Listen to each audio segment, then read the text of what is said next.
بسم اللہ الرحمن الرحیم۔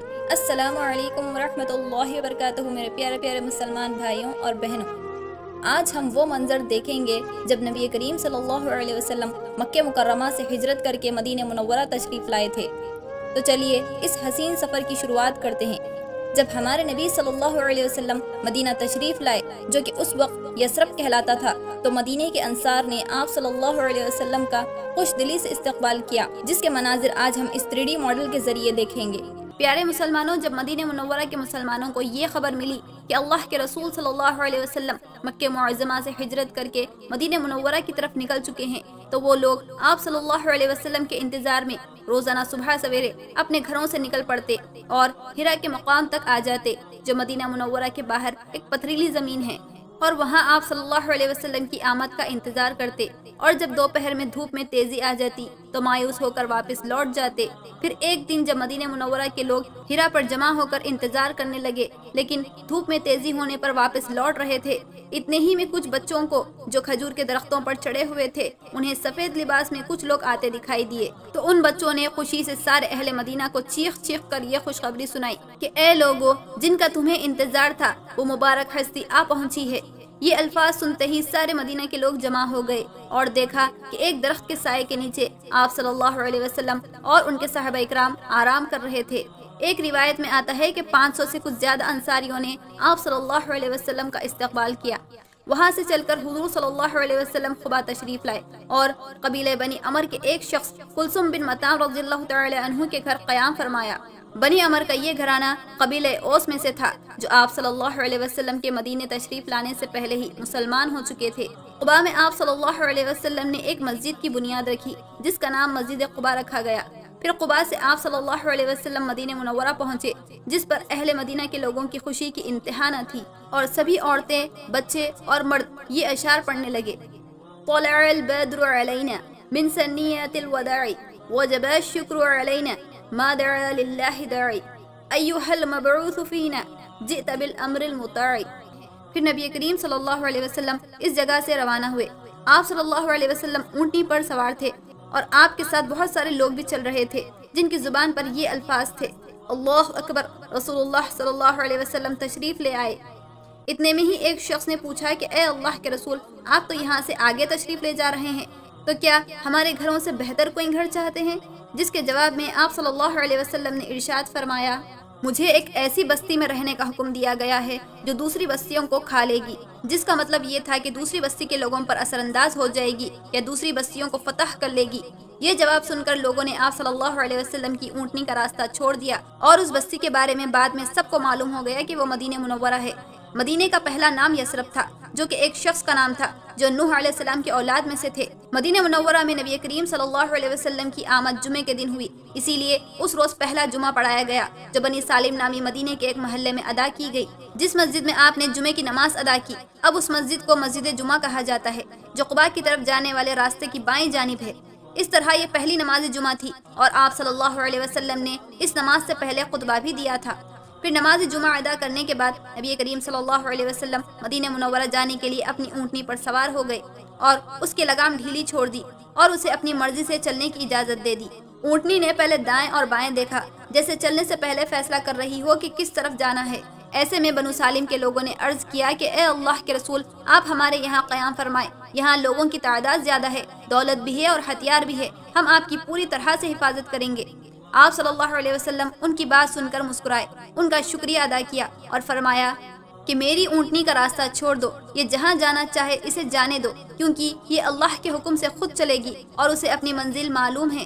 پھر آپ صلی اللہ علیہ وسلم نے انہیں دعا دی کہ اللہ تعالیٰ تمہیں برکت عطا فرمائے، اور وہاں سے روانہ ہو گئے۔ پھر اونٹنی بنو بیاسہ کے محلے میں پہنچی۔ یہاں کے لوگوں نے بھی آپ صلی اللہ علیہ وسلم سے درخواست کی کہ وہ یہاں ٹھہریں۔ آپ صلی اللہ علیہ وسلم نے انہیں بھی وہی جواب دیا جو بنو سالم کو دیا۔ اسی طرح بنو سعدہ کے علاقے سے گزرے تو ان حضرات نے بھی یہی درخواست کی، جس پر آپ صلی اللہ علیہ وسلم نے پھر یہی جواب فرمایا۔ اونٹنی آگے بڑھی اور اب یہ بنو عادی کے محلے میں داخل ہوئی، جہاں آپ صلی اللہ علیہ وسلم کے دادا عبد المطلب کا ننیھال تھا۔ ان لوگوں نے عرض کیا کہ ہم آپ کے ننیھال والے ہیں، اسی لیے آپ یہاں قیام فرمائیں، ہم آپ کے رشتہ دار بھی ہیں اور آپ کی حفاظت بڑھ چڑھ کر کریں گے۔ آپ صلی اللہ علیہ وسلم نے انہیں بھی وہی جواب دیا کہ یہ اونٹنی معمور ہے اور اسے اپنی منزل معلوم ہے۔ پھر اونٹنی اور آگے بڑھی اور اسی محلے میں ایک جگہ بیٹھ گئی۔ یہ جگہ بنو مالک بن نجار کے محلے کے پاس تھی اور حضرت ایوب انصاری رضی اللہ تعالی عنہ کے دروازے کے قریب تھی۔ پھر اونٹنی نے اپنی گردن زمین پر رکھ دی اور اپنا منہ بغیر کھولے ایک آواز نکالی، اور آپ صلی اللہ علیہ وسلم اس پر سے اترے اور فرمایا کہ اے میرے پروردگار، مجھے مبارک جگہ پر اتارنا، اور تو ہی بہترین جگہ ٹھہرانے والا ہے۔ اور اس جملے کو 4 مرتبہ دہرایا اور فرمایا انشاءاللہ یہی قیام گاہ ہوگی۔ پھر آپ صلی اللہ علیہ وسلم نے سامان اتارنے کا حکم دیا۔ حضرت ایوب انصاری رضی اللہ تعالی عنہ نے عرض کیا کہ یا رسول اللہ صلی اللہ علیہ وسلم، کیا میں آپ کا سامان اپنے گھر لے جاؤں؟ جس پر آپ صلی اللہ علیہ وسلم نے انہیں اجازت دے دی اور وہ سامان اتار کر اپنے گھر لے گئے۔ پھر اسی وقت حضرت اسد بن زرارہ رضی اللہ تعالی عنہ آ گئے۔ انہوں نے اونٹنی کی لگام تھام لی اور اونٹنی کو اپنے گھر لے گئے اور اپنا مہمان بنایا۔ آپ صلی اللہ علیہ وسلم حضرت ایوب انصاری رضی اللہ تعالی عنہ کے گھر اس وقت تک ٹھہرے جس وقت تک مسجد نبوی اور اس کے ساتھ آپ صلی اللہ علیہ وسلم کا حجرہ تیار نہیں ہو گیا۔ آپ تقریباً 11 ماہ تک وہاں ٹھہرے رہے۔ جب نبی کریم صلی اللہ علیہ وسلم کوفہ سے مدینہ منورہ تشریف لائے تو آپ کے ساتھ کئی مہاجرین اور صحابہ اکرام بھی مدینے آ گئے تھے۔ اس وقت مدینے کے انصاریوں کا جذبہ قابل تعریف تھا۔ ان سب کی خواہش تھی کہ مہاجرین ان کے یہاں ٹھہریں، اور نہ صرف انہیں اپنے ساتھ مہمان بنا کر لے گئے بلکہ ان پر اپنا مال اور دولت بھی خرچ کیا۔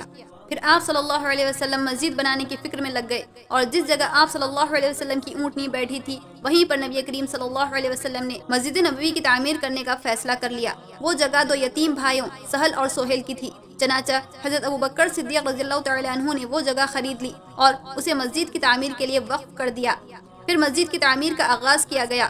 سب سے پہلے آپ صلی اللہ علیہ وسلم نے اپنے دستے مبارک سے مسجد کی پہلی اینٹ رکھی، پھر سارے مسلمانوں سے فرمایا کہ اب پتھر لگانا شروع کر دو، جس کے بعد تمام انصار، مہاجرین اور صحابہ اکرام نے بڑھ چڑھ کر حصہ لیا، اور خود آپ صلی اللہ علیہ وسلم نے اپنے ہاتھوں سے مسجد نبوی کی تعمیر میں مدد فرمائی۔ سبحان اللہ۔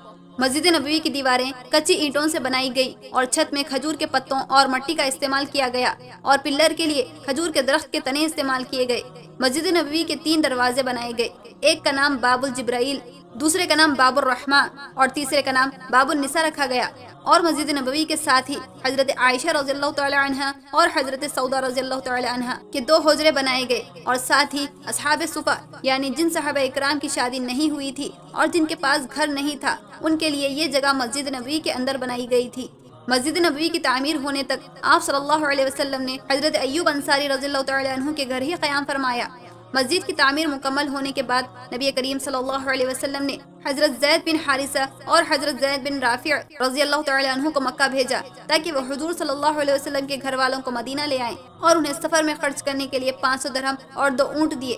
اس طرح یہ دونوں صحابہ اکرام آپ صلی اللہ علیہ وسلم کی شہزادیوں حضرت فاطمہ اور حضرت ام کلثوم رضی اللہ تعالی عنہ کو، اور ان کی 2 ازواجات حضرت عائشہ اور حضرت سودا رضی اللہ تعالی عنہ کو، اور ان کی دائی حضرت ام ایمن رضی اللہ تعالی عنہ اور ان کے بچوں کو اپنے ساتھ لے کر مدینہ منورہ آ گئے۔ پیارے مسلمانوں، جب آپ صلی اللہ علیہ وسلم مکے سے ہجرت کر کے مدینہ تشریف لائے تو اس وقت آپ صلی اللہ علیہ وسلم کی صرف 2 ہی ازواجات تھیں، حضرت عائشہ رضی اللہ تعالی عنہ اور حضرت سودا رضی اللہ تعالی عنہ۔ تو اس وقت حجرے بھی 2 ہی بنائے گئے تھے، لیکن غزوہ خیبر اور دیگر جنگوں کے بعد جب اللہ سبحانہ و تعالیٰ کے حکم سے آپ صلی اللہ علیہ وسلم کی شادیاں ہوتی گئیں تو امہات المومنین کے لیے حجرے بھی بنتے گئے، اور انہی حجروں کے ساتھ ہمارے پیارے آقا صلی اللہ علیہ وسلم کی شہزادی حضرت فاطمہ رضی اللہ تعالی عنہ کا بھی حجرہ تھا۔ اور اسی طرح مسجد نبوی کے آس پاس تمام صحابہ اکرام کے گھر تھے، جس میں حضرت ایوب انصاری رضی اللہ تعالی عنہ کا بھی گھر تھا، اور آپ صلی اللہ علیہ وسلم نے مسجد نبوی کی تعمیر مکمل ہونے تک حضرت ایوب انصاری رضی اللہ تعالی عنہ کے گھر ہی قیام فرمایا تھا۔ تو چلیے سرکار دو عالم صلی اللہ علیہ وسلم کی مبارک گھروں کا نظارہ کرتے ہیں۔ گھر کے مرکزی دروازے کے بعد ایک چھوٹا سا احاطہ تھا، اور یہی وہ راستہ تھا جہاں سے آپ صلی اللہ علیہ وسلم گھر کے اندرونی حصے میں داخل ہوتے تھے، جہاں آپ صلی اللہ علیہ وسلم کی سبھی ازواجات کے حجرے مبارک تھے، جو بالکل ایک دوسرے کے قریب قریب بنے ہوئے تھے۔ سارے حجرے کچی اینٹوں کی دیواروں سے بنے ہوئے تھے، فرش پر سادی کھجوروں کے پتوں سے بنی چٹائی بچھی ہوتی تھی، اور چھت کو کھجوروں کی چھال سے ڈھانک دیا گیا تھا۔ آپ صلی اللہ علیہ وسلم جب گھر میں تشریف لاتے تو گھر کی ایک کونے میں رکھی ہوئی اس چارپائی پر آرام فرماتے تھے۔ روایت میں آتا ہے کہ تمام صحابہ اکرام آپ صلی اللہ علیہ وسلم کے گھریلو معاملات کو جاننا چاہتے تھے تاکہ وہ بھی بالکل اسی طرح اپنے گھروں میں اس کی پیروی کر سکیں۔ چنانچہ سبھی صحابہ اکرام نے امہات المومنین سے اس کے بارے میں سوال کیا تو سبھی نے یہی فرمایا کہ آپ صلی اللہ علیہ وسلم بالکل عام لوگوں کی طرح ہی گھر میں اپنے معاملات رکھتے تھے، جیسے کھانا کھانے کے وقت کھانا کھاتے، گھر کے کسی کام میں ہمارا ہاتھ بٹانا ہوتا تو ہاتھ بٹا دیتے، گھر میں کسی چیز کی مرمت کرنی ہوتی تو وہ بھی خود کر لیتے، کوئی جوتا گانٹنا ہوتا تو گانٹ دیتے، اور چارپائی سیدھی کرنی ہوتی تو وہ بھی خود ہی کر دیتے۔ سبحان اللہ۔ اسی طرح گھر کے اندر بھی صرف کام کی ہی چیزیں ہوتی تھی۔ حجرے کے دوسرے کونے پر کھانا پکانے کے برتن اور آٹا پیسنے کے آلات چٹائی پر پڑے ہوتے تھے، اور ایک کونے پر پانی پینے کا گھڑا رکھا ہوتا تھا جس سے آپ صلی اللہ علیہ وسلم ٹھنڈا پانی پیا کرتے تھے، اور اسی کونے میں چمڑے کی ایک مشق بھی رکھی ہوتی تھی جس میں پانی کو مزید آپ صلی اللہ علیہ وسلم کے پینے کے لیے ٹھنڈا کیا جاتا تھا۔ لاکھوں کروڑوں درود و سلام ان پر جس نے دو جہانوں کے سردار ہونے کے باوجود، پوری کائنات کے سب سے افضل بشر ہونے کے باوجود ایسی سادہ اور غریب زندگی گزاری، جس نے بادشاہی میں بھی فقیری کی، جس سے ہم یہ اندازہ لگا سکتے ہیں کہ آپ صلی اللہ علیہ وسلم کی نظر میں اس دنیا کی کیا حقیقت تھی، جبکہ وہ اگر چاہتے تو اللہ تعالیٰ سے دعا کر کے اپنے لیے پہاڑوں کو سونے کا بنوا لیتے، لیکن آپ صلی اللہ علیہ وسلم نے دنیا کو نہیں بلکہ اپنی ہمیشہ رہنے والی زندگی کو ترجیح دی۔ سبحان اللہ۔ ہجرت کے تقریباً 17 مہینے کے بعد قبلہ تبدیل ہوا۔ پہلے مسلمان مسجد اقصی کی طرف رخ کر کے نماز ادا کیا کرتے تھے، لیکن اللہ کے حکم سے قبلہ تبدیل ہونے کے بعد کعبہ شریف کی طرف رخ کر نماز ادا کرنے لگے، اور مسجد نبوی میں بھی قبلے کی جگہ کو تبدیل کر دیا گیا، اور پہلے جہاں اصحاب صفہ تھا اسے پیچھے کر کے کعبۃ اللہ کی جانب رخ کر کے نماز کی ادائیگی شروع کی گئی۔ پیارے مسلمانوں، اس ویڈیو کو یہیں پر اینڈ کرتی ہوں، اور امید کرتی ہوں کہ اس ویڈیو سے آپ سبھی کو 1400 سال پہلے کی گئی مسجد نبوی صلی اللہ علیہ وسلم کی تعمیر کی تفصیلات بہت اچھے سے جاننے کو ملی ہوگی۔ تو اس ویڈیو کو زیادہ سے زیادہ شیئر کریے، لائک کریے اور چینل کو سبسکرائب کریے۔ تو چلیے پھر ملتے ہیں اگلی ویڈیو میں، تب تک کے لیے اللہ حافظ۔